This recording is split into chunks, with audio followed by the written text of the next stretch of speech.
Welcome, welcome. This is Marnie. I'm here today with Robyn Dykstra, and we are going to be talking about 3 keys to ministry. We're going to cover why and how you need to think about the money part of ministry, how to grow your ministry without growing your pride, and also why and how you must think about the money part. Robyn Dykstra is a captivating national Christian speaker and best-selling author. For decades, she has helped thousands of women on their journey to trust Christ and follow Jesus. We're going to have you learn more about her over at her website, robyndykstra.com. Also, she is available to come speak to you at your event. So you want to check her out at womenspeakers.com, and you can meet her in person at the Well, which is going to be super fun.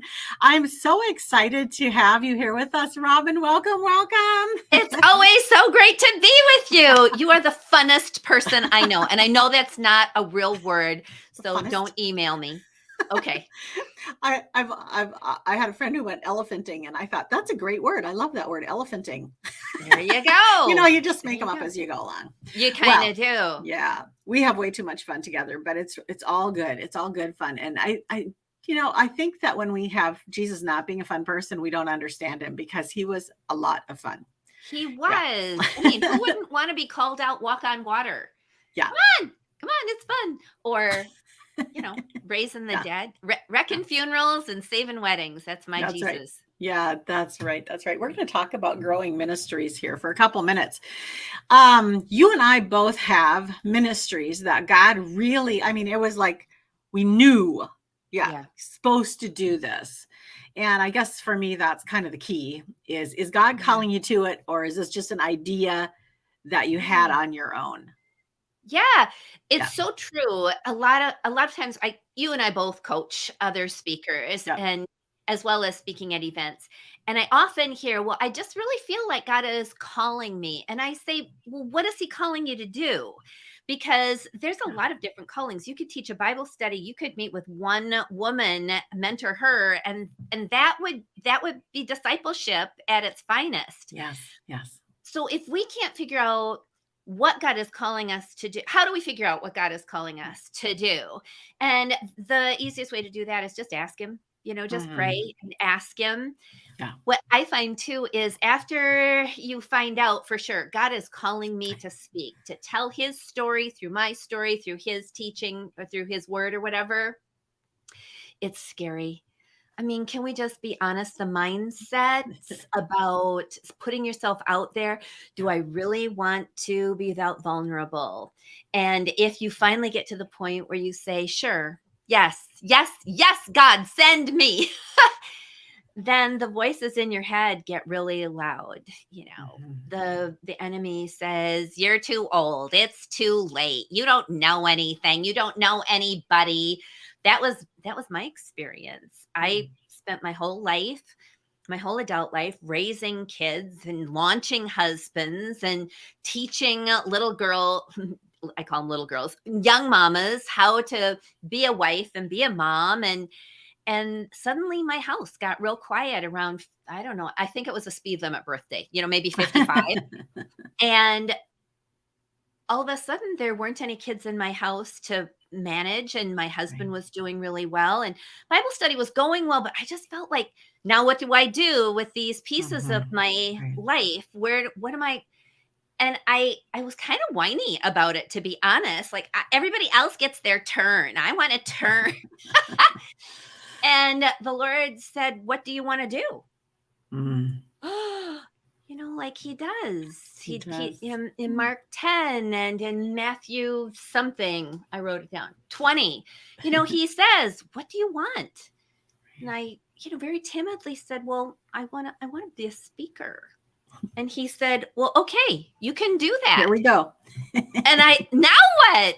Now I've got permission, but how do you get started? And I really had to do some self-awareness work with the Lord through the Holy Spirit, and with a mentor like you who could kind of kickstart that launch. What does it look like? Who do I want to talk to? Do I want to talk to teenagers? Do I want to talk to married couples? Do I want to talk to widows? Do I want to talk to, who do you want to talk to? You can't say yes to everything. And that's another thing about your ministry, growing your ministry, you what do you want to be known for? What do you really feel who do you feel called Right. to speak to? I don't know. Mhm. How did you find your peeps? How did you find your sweet spot? Yeah, so for me, it very much evolved, but it was one clear piece at a time. Although I think the timing thing is always hard, right? We want it to go faster than it does, or it's maybe now going so fast you can hardly breathe. So there's that timing piece. But for me, definitely, I was just in my kitchen and God gave me 3 words or little phrases that are my mission statement. I exist to encourage women, provide them with Mm. practical help, and turn their thoughts toward Jesus. And Yeah. when he gave it to me, I didn't even know what it was. I just quick wrote it down on a recipe card and stuck it on the inside of a kitchen cupboard until later I understood what a mission statement was. And I was like, oh, well, look at that. How about There that? you go. And then the first book came, almost all of my books come from people saying to me, how do you do that? How do you do that? And if I can't find a great book that already explains what I'm doing, then I've written one.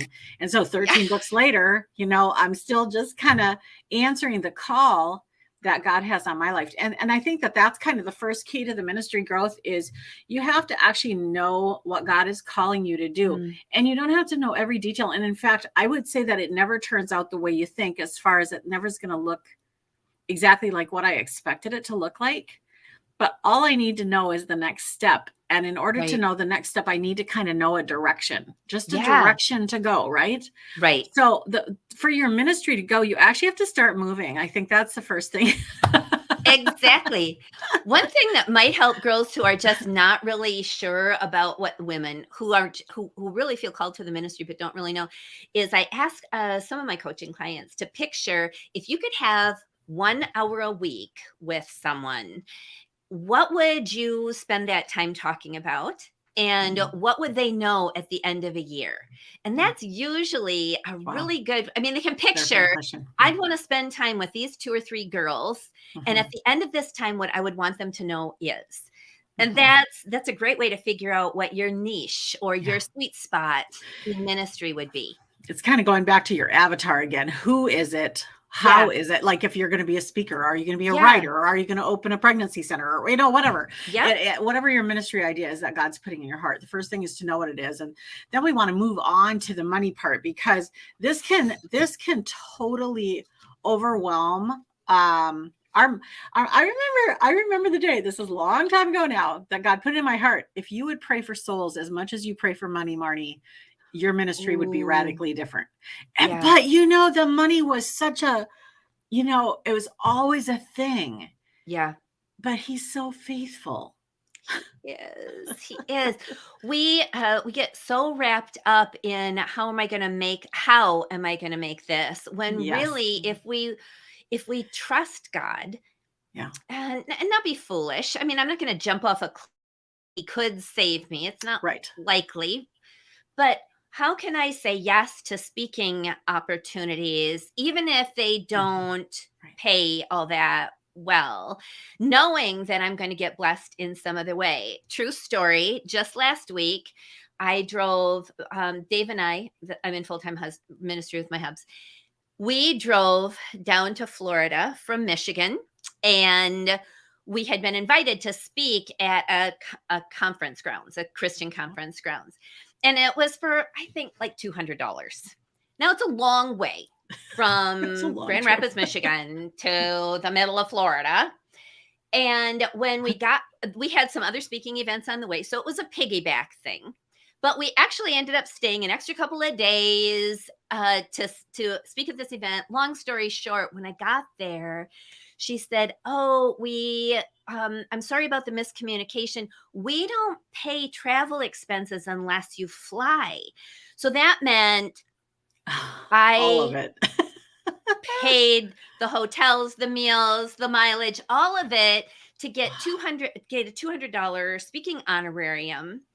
But the mindset could have been, and this is how you tell yourself the story, this is how you Right. rewrite the story, this is how you reframe things. I could have said, "Oh my gosh, I didn't get paid what I'm worth." Right. But what I chose to do was say, I got to speak to 400 beautiful women, two of whom said yes to Jesus for the first time. Right. Calculate the value, right?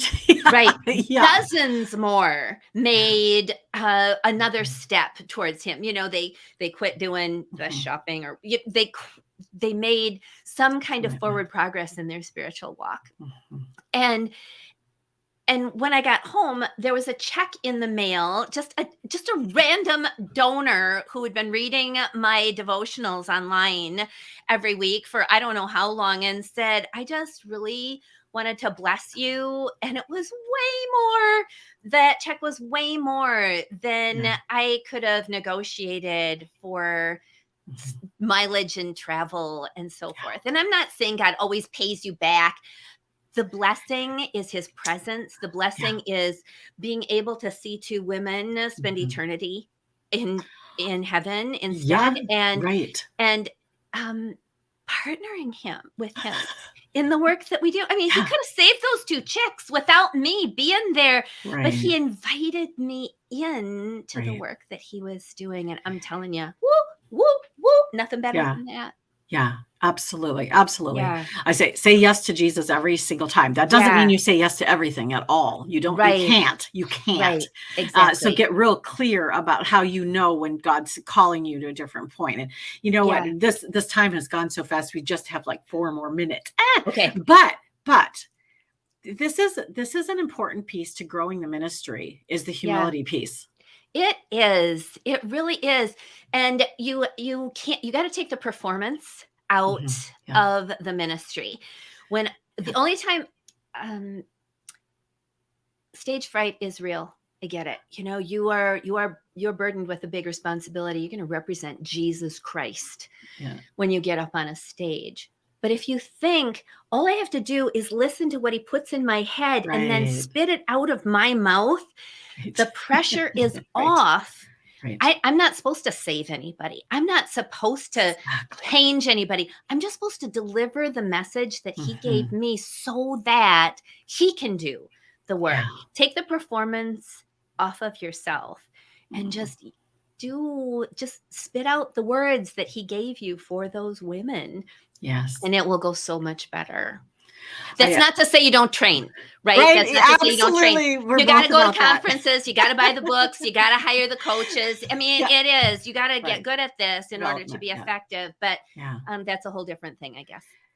But it's important to say that, and to not just say, no, we're not just saying, put your head in the sand and see what God's going to do. We're not saying that at all. But we are saying, if you're performing for the audience, that's not what he's calling you to do.